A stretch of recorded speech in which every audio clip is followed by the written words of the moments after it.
people are realizing that this is not a fad, it's not just a joke. It's a way to learn to play music, and it's a wonderful pastime, and it's a wonderfully fulfilling activity. So many years ago, right from when I started playing, I could not understand. I was looking around going, why is it just me? Why does everybody look at this instrument and treat it like it's not an instrument, like it's a joke? Music demands participation, not perfection. You've got this instrument that now large groups of people are playing and they're getting together to share knowledge about it. That's making everybody better, and it's exciting. Everybody who would like to have music in their life should be able to have music in their life. What better activity to do? I don't know if there is one.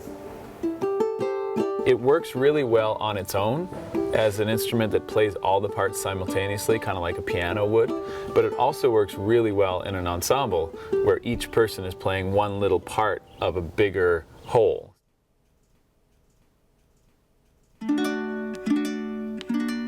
This is a story of the ukulele. You care about instruments, and you must like music. Well, music wouldn't be the same without instruments, or the people that play them, or the people that teach folks how to play them. And I'll tell you, this story has a home, Nova Scotia. But the ukulele didn't just wash up here on the rocks one day. Duke, I tell you, you don't know how to handle women. You gotta romance them. You gotta get them out in the moonlight. You know, get them into the mood with a ukulele. Ukulele. What did that lamb chop ever get you? What did it ever get for me? It got me in and out of plenty of jams.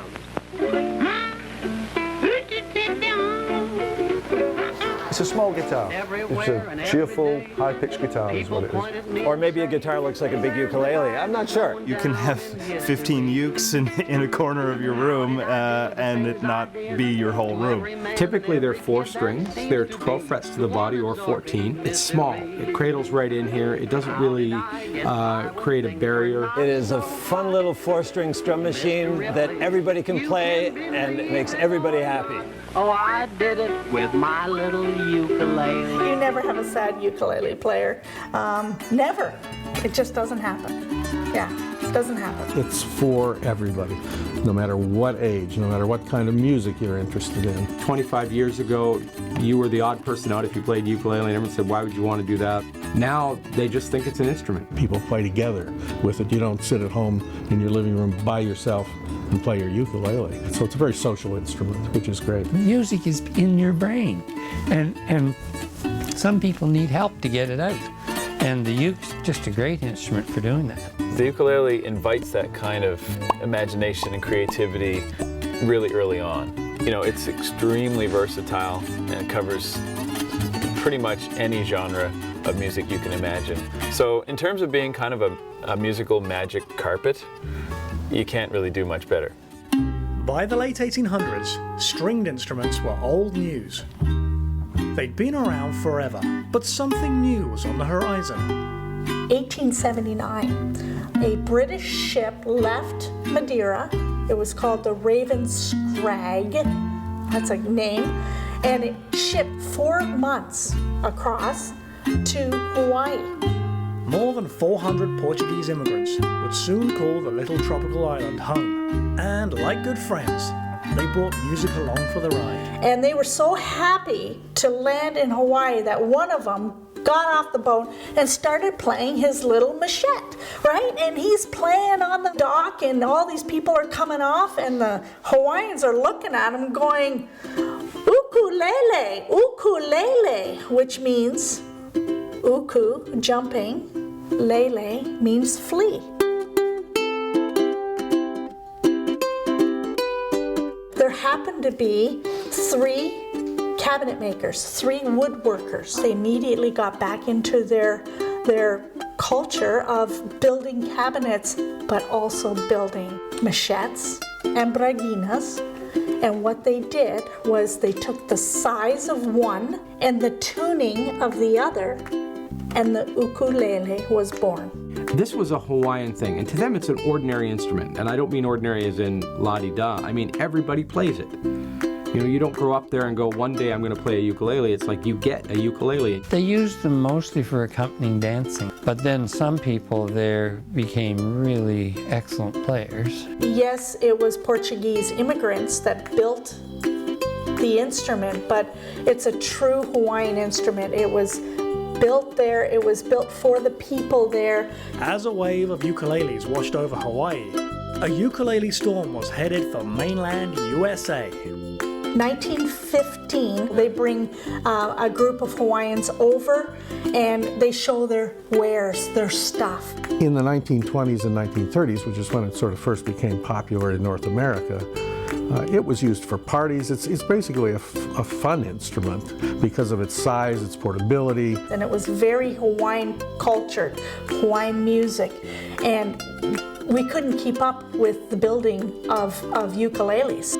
Then it slowed down through the 30s and 40s, and then it picked right back up in 50s. And that's where the second wave came, where Arthur Godfrey and those kind of players were playing the ukulele. You got to see your mama every night, or you can't see your mama at all. And then it became a big hit, vaudeville, those kind of Tiptoe Through the Tulip with Tiny Tim and all of that stuff happened. Then rock and roll hit big time. Like it came in about 2 weeks, right in the middle of the summer.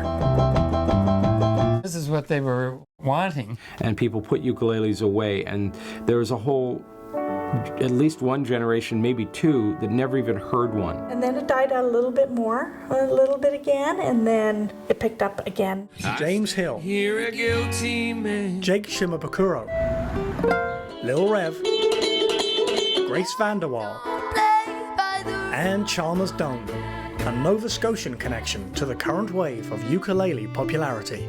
The history of the ukulele in Nova Scotia mainly revolves around one man. His name was Chalmers Doane. I'd like you to meet the supervisor of music education for Halifax City Schools, Chalmers Doane. Chalmers Doane. Chalmers Doane. Chalmers Doane, designed by Chalmers Doane. Chalmers Doane. Chalmers Doane. Chalmers Doane. His teacher was Chalmers Doane. That's a good question. That would be Chalmers Doane. It gets us back to Chalmers Doane, doesn't it? Of course. He's the grandfather of the ukulele as far as Nova Scotia and Canada is concerned. Our greatest goal and ambition is to have Halifax become and to stay a musically oriented community. Our world is music, 100. Anybody who is playing ukulele in Nova Scotia probably has, whether they're aware of it or not, been influenced by Chalmers. He started ukulele programs in all the schools in Nova Scotia. And he felt that it was a unique instrument to teach kids and allow them to engage with music on a level that normal band programs don't work.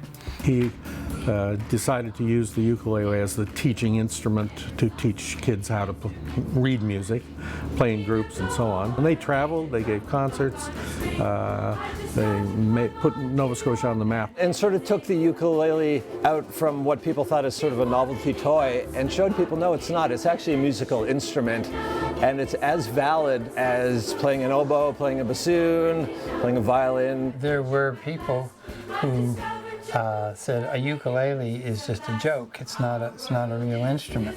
People started to realize after a while that yes, it is a serious instrument. In the late 60s, Chalmers began using the ukulele to teach kids music.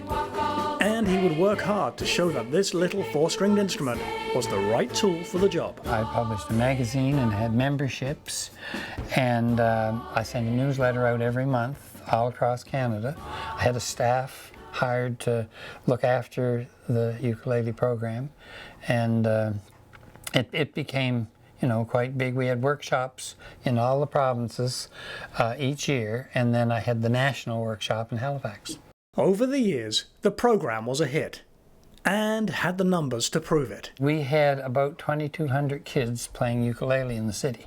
He didn't know it at the time, but he was drawing the blueprints for what would become one of the most influential music programs in Canadian history. And it flourished from Nova Scotia right across Canada. And all of these programs that he developed there in Nova Scotia school systems are what started the ukulele in Canada. His goal was to produce musicians through a classroom instrumental program. Two of the many important pieces were ukulele in the classroom and the Doane method. Kids learned music fundamentals, ear training and sight reading, improvising, and melody, harmony, and rhythm. At the peak of my program, which was probably in the end of the 70s, the newspaper reported 50,000 kids playing ukulele in the country, right from coast to coast. He was literally carting boxes of music from one side of the country to the other. So all across Canada, everybody was doing the same thing with the ukulele, and I had pods of people in every province. It got to a very sophisticated point at the peak of the program where he actually had 3 boxes full of paper, one on the East Coast, one in Central Canada, and one on the West Coast. That was the height of the distribution of paper across the country, very high tech. You know, that way he could get on a plane and arrive there and not have to worry about the paper because it was already there. You know, that's the closest thing they had to, you know, the internet. We had bass and drums and approximately, perhaps at that time, 25 ukuleles. And I realized that this was the makings of a very interesting ensemble. 1, 2, 3, 4. And if we rewind, we'll find the makings of a very interesting man. Growing up, Chalmers had remarkably supportive parents. Chatting with him, he could tell you dozens of stories about them and how they were there for him. Together, they would shape his love for music. Mom, she always encouraged me with music. I was 4 or 5 when she gave me a uke, and she tuned it for me, and she knew a few chords. And I had one record. Dad got us a phonograph, and we played a '78 record, and it had George Formby on it. In my profession, I'll work hard, but I'll never stop. I wore the record right out. Go around, yeah, like that. That's one reason I learned to tune fast, because those 78s go by quick, and you want to get it on and then tune and play, and then it's over. When I was in grade 6, I taught the kids in the street to play ukulele. I didn't even know I was a teacher then. Even though I was musical, it hadn't occurred to me or anybody else that I might make my living in music. I was in my 20s before I even thought of it. From the sandy beaches of Hawaii to the rocky coast of Nova Scotia, the ukulele has come a long way in no time at all. It went mainstream on radio and television, and at the same time kept a low profile, making music around the campfire. But most importantly, this little instrument had a big impact on people.